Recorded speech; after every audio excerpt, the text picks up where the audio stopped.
So the next example is a reenactment of the battle. It's a very popular way of dealing with the history in Poland and also in other European countries. And there are people who reconstruct certain episodes from the history, from the past. In Germany, there are also such people, but they are mostly involved in the battles from the Middle Ages. And in Poland, we have people who love to be busy with the Second World War. So what we are going to do, or what they are going to do, is to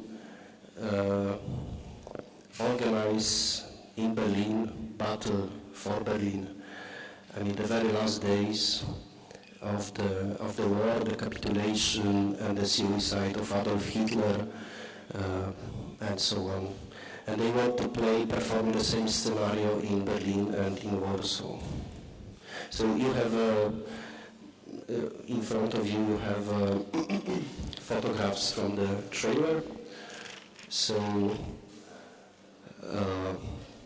let's say Russian soldiers, Russian army, Red Army is on the way to Berlin, and we could observe the small German unit which is trying to escape.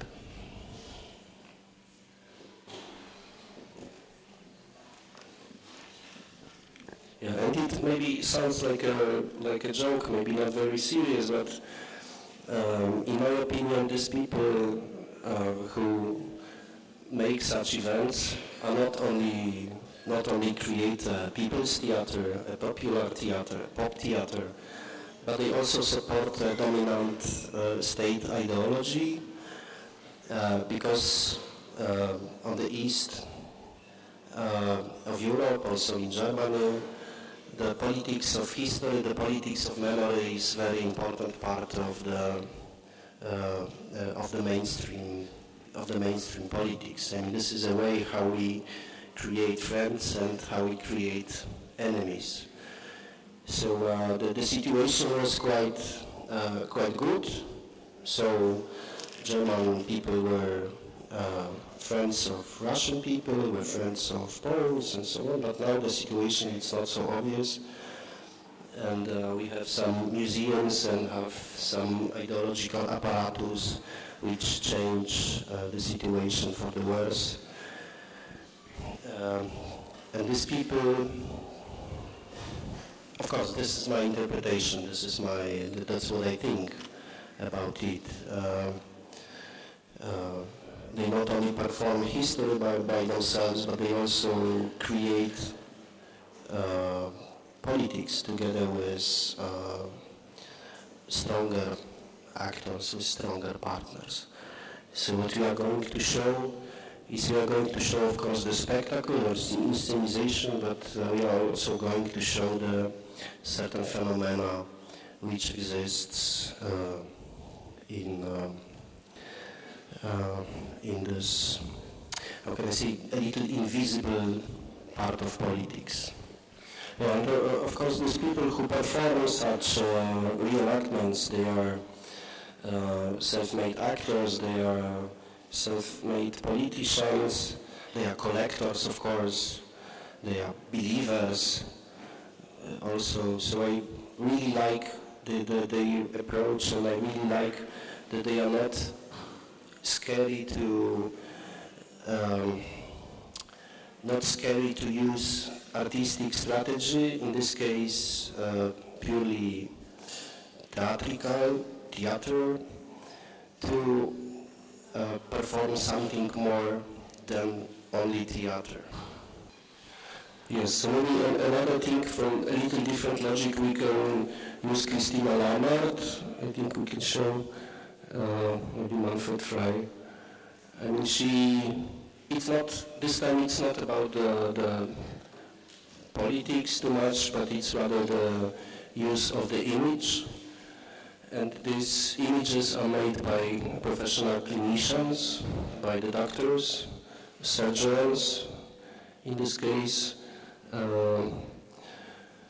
So this is Professor Manfred Frey, and he is from the Viennese clinic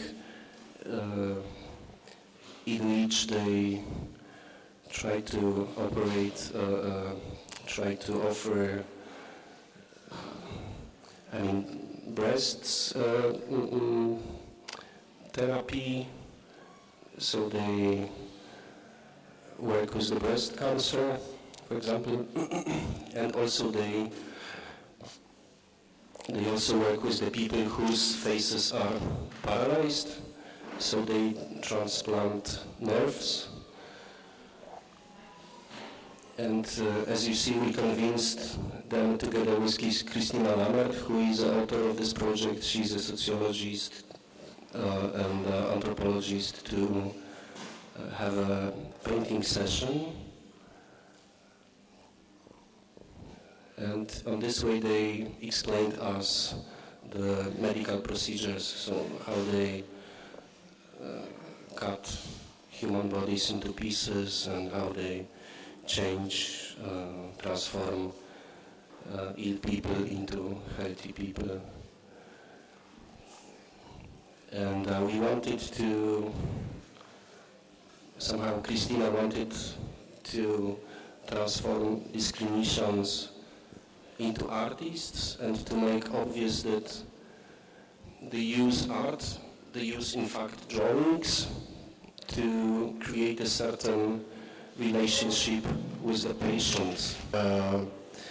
When they offer a surgical treatment, there are three certain steps. The first is the meeting with the patient, and during this meeting, the surgeon, the doctor, is drawing on the paper.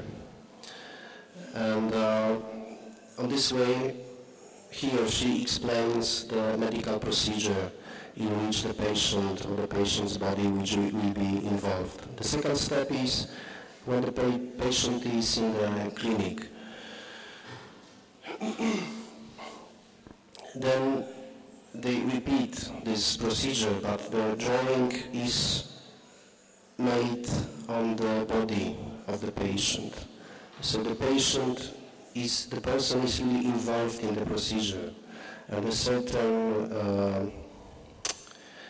certain safety or the certain, relationship between patient and the clinician is established.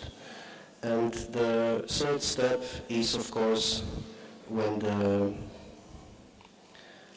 patient is cut by the knife of the doctor. This is also a drawing which is a direct consequence of the drawing of the image which was made on the paper. So for Christina, it's a part of her, let's say, scientific research, but we want to say that these people, clinicians, doctors, they really use image on a very, very substantial way. This is not anything abstract. This is something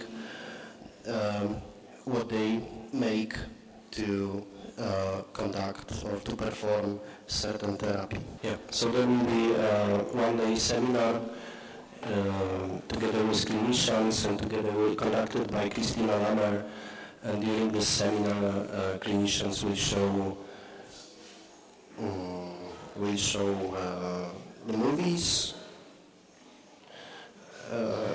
which document their daily routine, daily activity, and there will be also a painting workshop together with the viewers.